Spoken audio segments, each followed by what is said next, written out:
Hello there, my name is Chris Lillard, and today I will be presenting my business plan. The name of my business is Lillipad, and the product suite that we're generating is called Lillipad RF Solutions. It is a concept that is focused on applying reconfigurable intelligent surface technology, or RIS technology, towards 6G and future mobile connectivity, especially on the client or the mobile network, or the mobile station side, and more specifically surrounding transportation units and mobile nodes used in public infrastructure. We'll get into a little bit more detail here as we move into this presentation. The core idea, again, is that we're built around 6G systems. So most of this is actually like going into the topics and concepts that are currently in research and development phase. Much of what we'll talk about is not actually being rolled out or even marketed to consumers or industry partners yet. It consists of things that are being thought about and are more being developed at the prototype stage right now.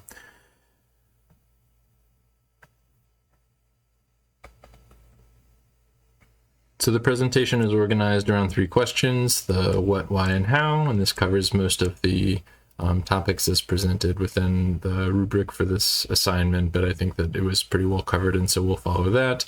What the product is: this includes the overview of the business itself, the goals that we're trying to hit, and the generic product description, what this is actually going to give to the people that use it and to the companies that buy into it. Secondly, we'll cover the why, especially in the context of what it's doing for 6G. Again, we mentioned that this is mostly in the research and development phase, but we're looking into enablers and things that will help push this type of advancement into the hands of users.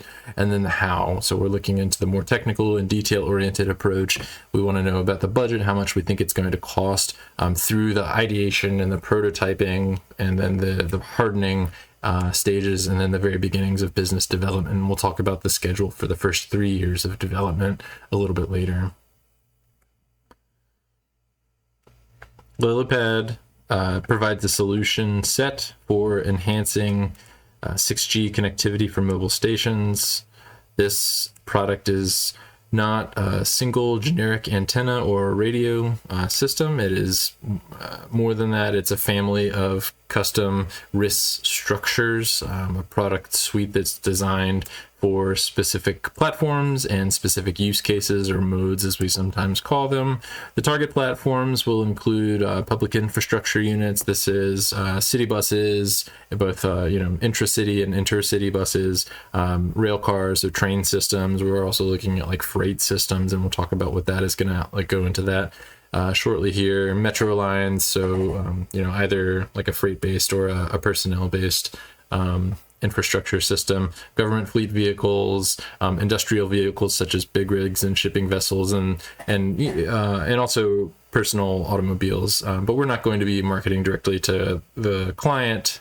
It will be more like a partnership with automotive manufacturers is going to be the vector that we try to enter the market with. So the important point is that all of these transportation-centered environments are going to be kind of aided as we bring about these new technologies.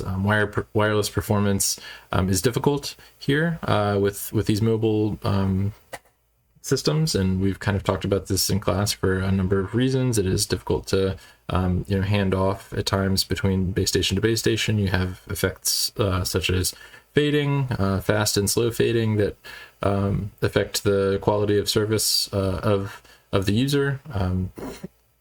And as we move through different environments such as urban canyons and into tunnels and at intersections, etc., these kind of effects can be exacerbated. And so what we want to bring to the table with Lillipad is to provide risk structures that can be adaptive and reconfigurable in the way that they manipulate the sensitivity of an antenna or an antenna array that is being used at the client side. So the image that you see on the right is an example use case. So this wouldn't be something where you're actively looking for base stations. I mean, eventually in the network you would be, but this is kind of conceptualizing V2X, which is vehicle-to-vehicle communication, and is a big part of what's being called out with the rollout of 6G. So think about the things that we would be able to do if we had vehicles that were able to seamlessly communicate with one another, especially if they're nearby one another on a road. If you think about a traffic backup, and you want to know, how far ahead it is, which lane you need to be in, if there are any exits that you could use to help to quell this, or even if it is a backup that, sometimes you drive down the road and you wait in traffic for 10, 20, 30 minutes, and then you get to the front and you realize it's just people braking and the accident has actually been cleared. If there was a faster way that we could communicate between cars to get everybody to move in a way that's optimized or a little bit more efficient to help alleviate these types of backups, then this would certainly be one method that we could do that. And so we would want to be able to communicate with different devices, and part of that is being able to improve the sensitivity in certain directions and potentially null out interfering sources of unwanted signals.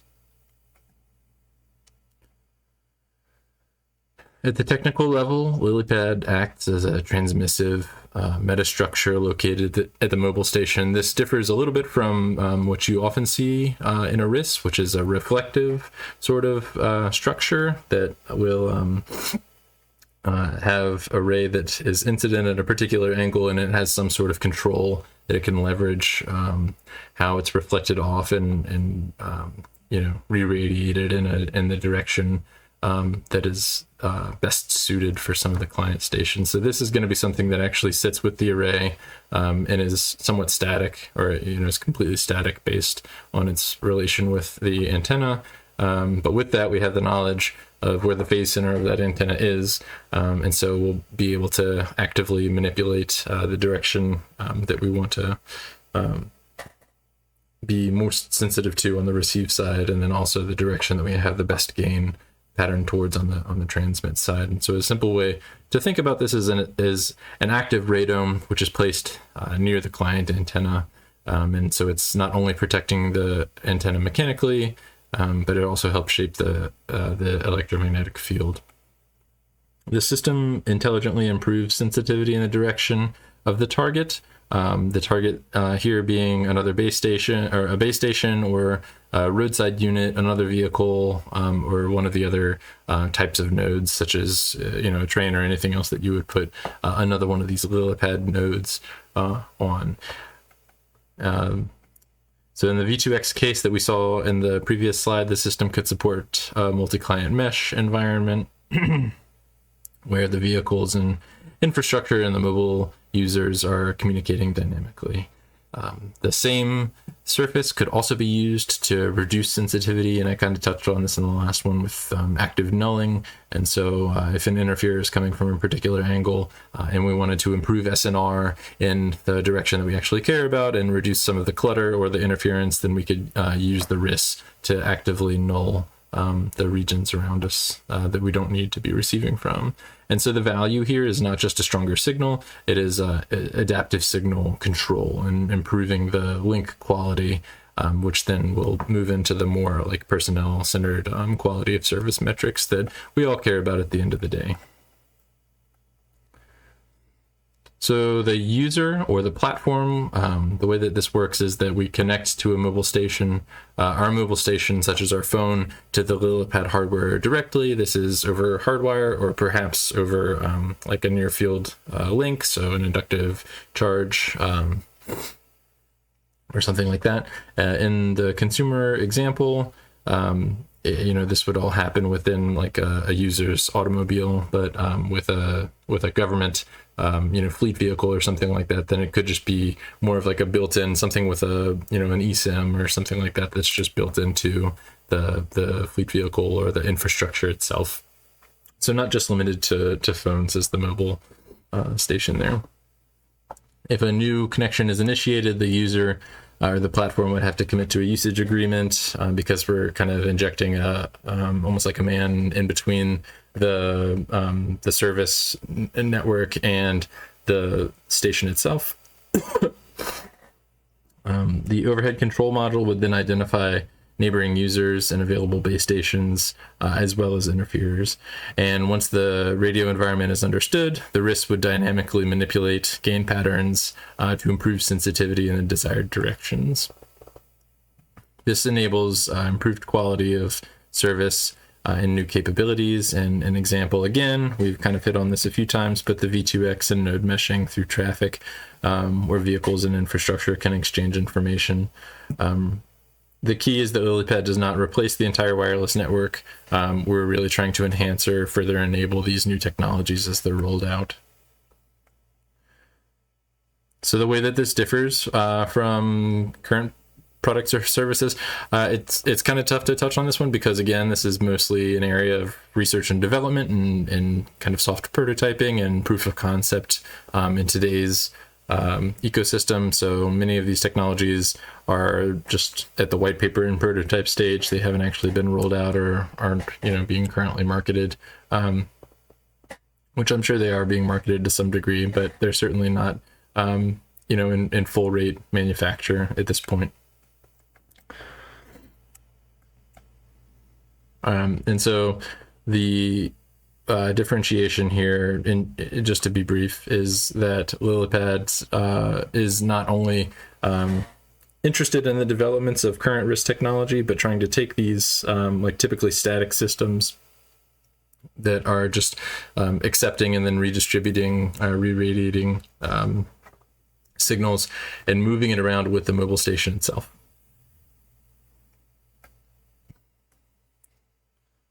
Who would want to buy such a product or service? The direct consumers, or consumers aren't really the direct customers here. The entities that we would want to sell this technology to are, government entities, things with fleet services, such as air, rail systems, fleet automobile systems, companies such as ride-sharing services like Uber or Lyft, or delivery companies like Amazon, UPS, USPS, FedEx. And then if it is going to specific customers to improve their quality of service, this would be done as we interface, again, with automotive manufacturers, because we would want this to kind of come with an automobile, and we wouldn't necessarily want to launch this as something that people would need to install onto their car itself. It's going to be a little bit more complex than what somebody, the kind of the passive user would want to install on their own vehicle. Why would we want to, would anybody want to buy this product or service? The value is centered around the points listed below. So first, the LilyPads help vehicles and roadside units and the infrastructure, and as well as people, to maintain more reliable links, and improves the coverage with 6G networks. It also gives automakers and government agencies a way to improve their coverage. It supports advanced mobility systems, including connected vehicles, and helps with traffic coordination. A lot of these points have to do with specifically with V2X, but it's also important for the passage of data that is specifically relevant to a particular company or perhaps to a fleet system. So if you wanted diagnostic information about all of your automobiles in real time to make sure that one was not at risk of actively, if a tire hasn't been changed in a long time and that it needs to be changed, or else you're at risk of blowing a tire, or perhaps there's some sort of a sensor that's going off on one of these vehicles. You'd want to be aware of that so that you could have, a user pull off and have the car maintained before something bad happens. The deployment path is practical here. RIS nodes can be embedded into bumpers or roof modules, wind caps of trucks and trains, and roadside signs all over the place. And we'll kind of show some conceptual images that that I've had put together when we get to the website stage here at the end of this. And then lastly, it creates software-defined network over software-defined control over the RF network. So manufacturers and agencies can not only tune and update in real time, but it's also easier to upgrade the system as required. And that's kind of something that exists now with automakers, as we've kind of seen automobiles and similar technologies move from a hardware to a software-oriented strategy. How will the product or service be promoted? We plan to propose this to local and regional government agencies. Again, anything with fleet systems or any sort of stake or public interest in public infrastructure, the management of roads and the vehicles and network and nodes that are within a 6G network. Secondly, we want to engage directly with auto manufacturers to hopefully strike a deal with one or more car makers. And the third would be more for entertainment. So this could be something that really gets kind of the buzz about this type of a technology if we're able to inject it into racing and pass, high quality video feeds or metadata from car back to the control system, the command and control system for a particular team in real time, and get more metrics. I think that's something that's kind of been proven out in sports now, is that if you can have more kind of like live updates and statistics available to the viewer, then it's typically a little bit more interesting for them. At this stage, there aren't really many direct intra technology competitors for this product. I haven't really seen too much out there about this. That doesn't mean that it doesn't exist. Certainly it's probably not like a completely organic thought. There are external competitors, however, but this would be something that's kind of like external to 6G cellular service, such as the Starlinks of the world or other non-terrestrial network services. But that's not to mean that such a technology couldn't be used to enhance those competitors also. So it just depends on how we plan to partner with other, existing technologies. If this is going to be something that solely exists with, a particular type of cellular network provider, or if we could open it up to include different skills for different types of network provision.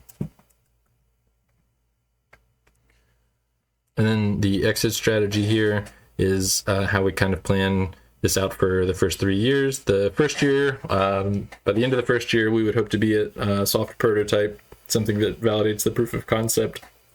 In year 2, we would want to do prototype hardening, so something that you could actually take out with a node on the road communicating with 6G, like systems, whereas in the first year it would be more like at the level of chamber tests or, benchtop proof of concept. In year 2, we also would want to begin interfacing with cellular subject matter experts to ensure that we're actually generating a product or technology that can seamlessly interface with that particular system. It doesn't do much for us if we're going to build something that doesn't actually talk or improve the network that we're trying to work with directly. We also want to interface and create business with the platforms and form partnerships with companies and agencies that would then use these. And that would allow us to make a decision in year 3 to whether we wanted to enter as a business unit and continue to scale production and harden this technology and sell it ourselves, or to license the technology to some sort of a partner so that they could take on the manufacturing and a lot of those roles. And then we just kind of shift over to more advisory or controlling role. The financial plan. For year 1, we're planning on utilizing 2 full-time engineers to get to a soft prototype. This would be 1 embedded systems and sort of software-focused engineer, and then 1 performing more of the prototyping of the RF systems, the modeling and simulation, the computational electromagnetics, and then the evaluation and validation in a kind of an anechoic chamber environment. Year 2, we would bump this production, doubling the number of engineers, with the addition of a mechanical engineer to help harden the product, and then a software engineer to perform the software product documentation, control, revisioning, and also to harden that side of the product as well. It's not just the actual hardware that needs to be more robust. We also need to be robust in the way that we develop software. One project manager to wrangle these engineers. Oftentimes, you can have the most talented engineers, but if you don't have good project management or documentation, then everything falls apart. We would also want 2 folks who are more business development minded or sales minded to start opening lines of communication with our partnering agencies. And then year 3, again, we would kind of make the call at some point, hopefully early in year 2, if we actually thought that we would want to continue scaling and manufacturing this, or if we would want to pass it off to somebody else. Here are some references that were used in coming up with this idea. And then before we actually go, I wanted to show one other thing. So this is a website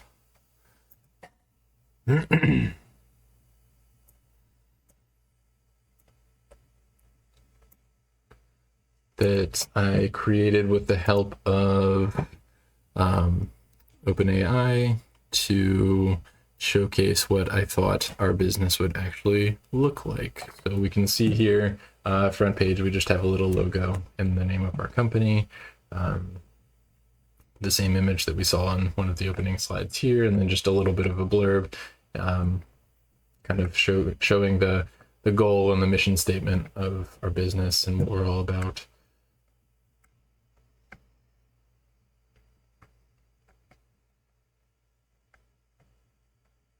And certainly as prototyping and development occurred, we would kind of move away from some of these very kind of like glittering generality sort of images and actually get into more like hardware and guts and in better detail into the actual product itself and the product line.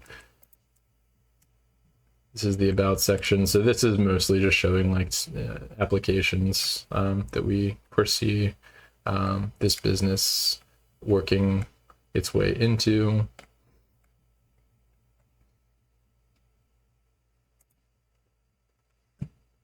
We have product lines, and so these links are clickable up here. These ones don't actually take you to specific products like the ones that are kind of shown on the top here. But again, as we kind of began prototype development, we would get into different tiers of products.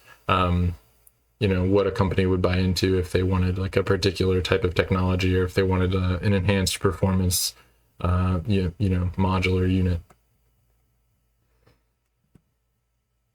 And I think in my proposal, I had actually shown that we would try and incorporate these RIS structures directly into a window, and I'm still thinking about that. I just think that if we had, that would be more like if we were to use the antenna on a cell phone as the actual antenna, we would want to do something like that, and that might be kind of interesting because you could think about then like multi-user within a certain like if you had 3 people in a car, and they each had their own window that was kind of a RIS for their their portion of the vehicle.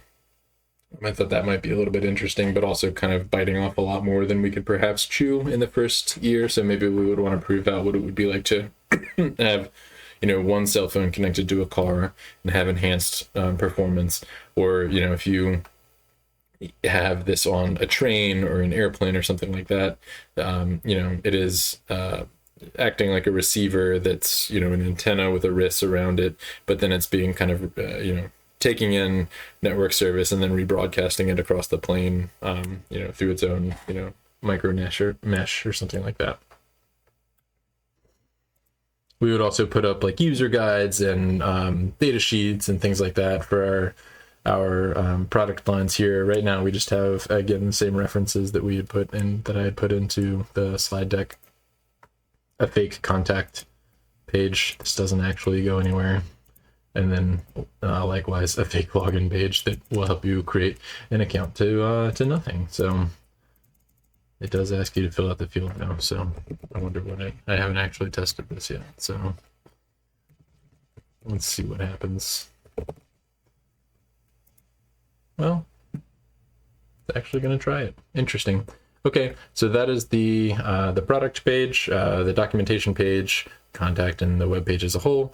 If you like this, or if you have questions about this business and the business plan itself, or if you have concerns or other comments, please reach out, and I'm more than happy to provide more guidance or to continue communication about this. And it's something that I'm excited about, and I honestly feel like we could probably see products kind of like this in the future. So thank you for the opportunity to think through this type of a product. I found it to be exciting and something that was fun to work with. And thank you for taking the time to listen as well.